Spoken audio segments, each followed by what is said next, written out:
Hi, this is Vince, Auto Restoration Videos. Our project today is going to be on an older type Silverados. This is an '07, but what happens with a lot of these Silverados is the whole bumper gets rotted out and just falls off basically. I got a friend that has one that's chrome, and the only thing that's holding the whole thing together is the chrome. And that's starting to go too. You can put your finger right through it. So there's a big problem with these bumpers rusting away from the back. When you start to see rust coming over here on the side of the light, rusting over here, you know you have a problem. The best thing to do is to take the whole bumper off, sandblast it, and repaint the whole thing. And this one is gray metal, so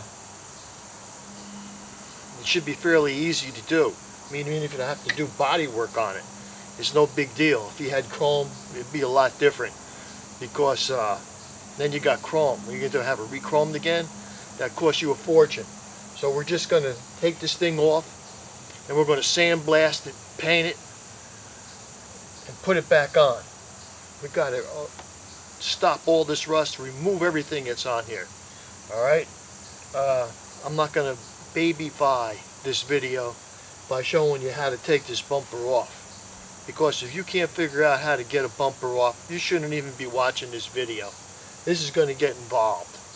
Alright, you're going to be painting, sandblasting, removing rust and all that stuff, and it's not for somebody that lives in an apartment or doesn't have any equipment to do this kind of a job. Okay, so even if you know somebody that's a sandblaster, you could take it there and let them sandblast the whole bumper for you. You save yourself a lot of time that way. Okay?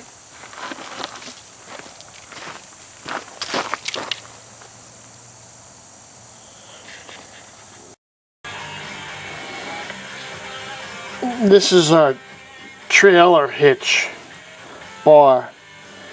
This is bad. So this whole thing is going to have to come off too. I got to take the bumper off first and take this off, sandblast and paint it. You can see up here on the frame,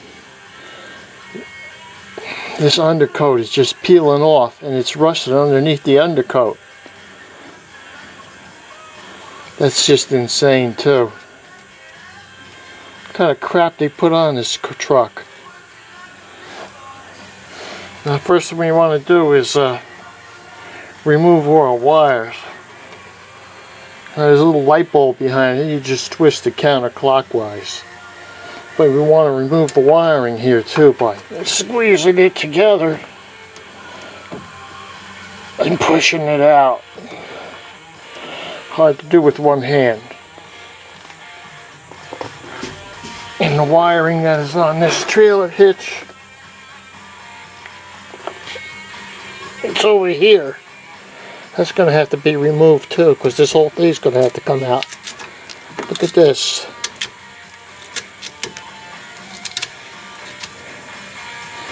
Okay, that's what we're in. That's what we're up against. This is the tools and equipment you'll need to do this job. You need a good can of penetrating oil. And you'll need an 18mm deep well socket, along with a 1/2" ratchet and about a 3" extension. And then also 18mm open end and box wrench, along with the vice grip.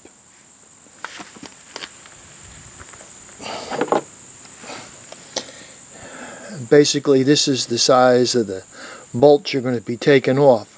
And as soon as you get them a little loose, what happens is these bolts are going to drop down. Then you got to put a vice grip around here to stop it from turning while you remove the nut the rest of the way.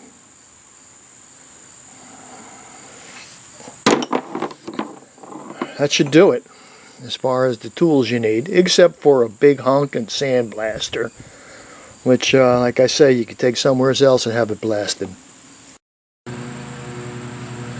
You probably need one of these windshield wiper poppers too.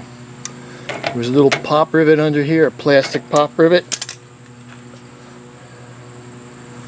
that had to be removed, and that did a good job. Now you can see why I took this off. If I would have let this keep going, she would have just wore right through.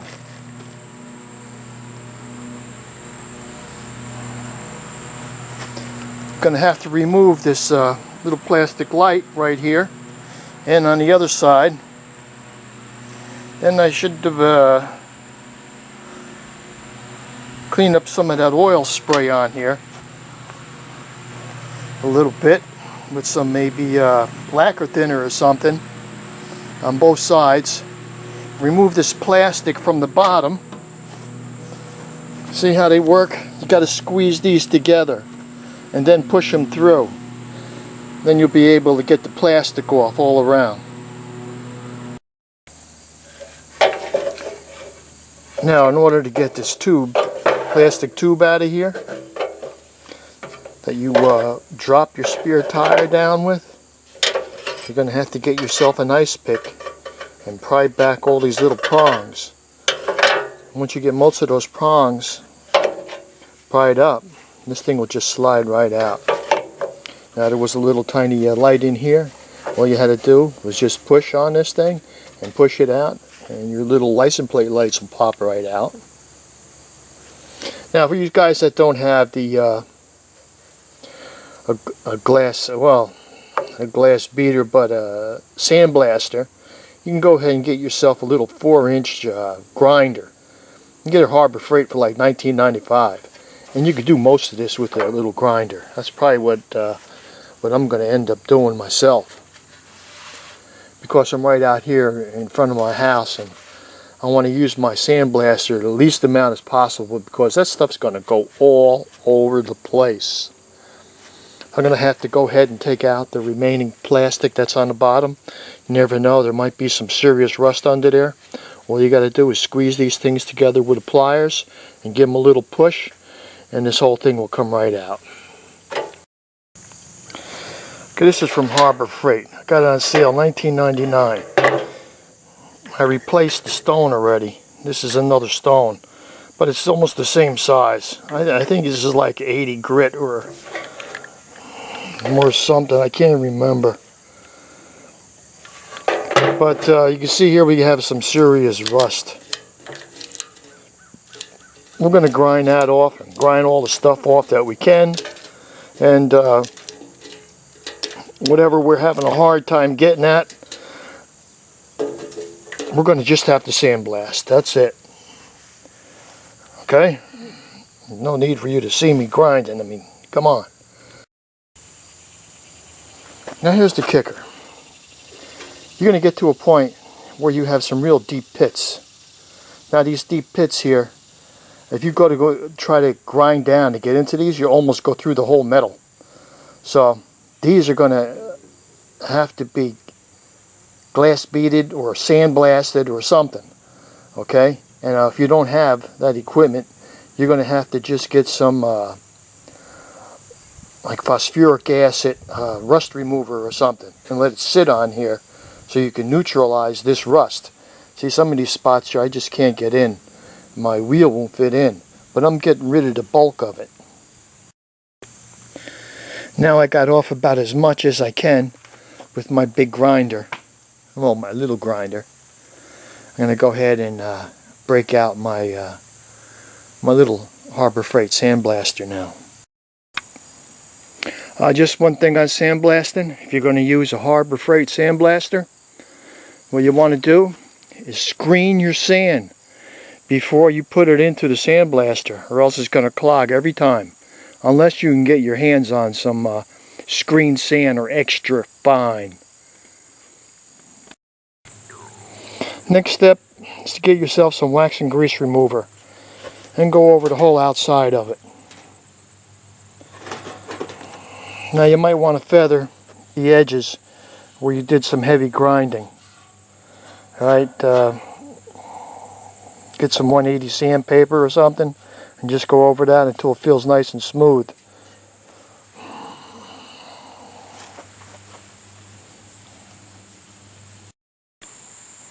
Now if you're thinking about sandblasting your trailer hitch and you don't want to be bothered with taking it off, leave it on the car. Why give yourself a hernia?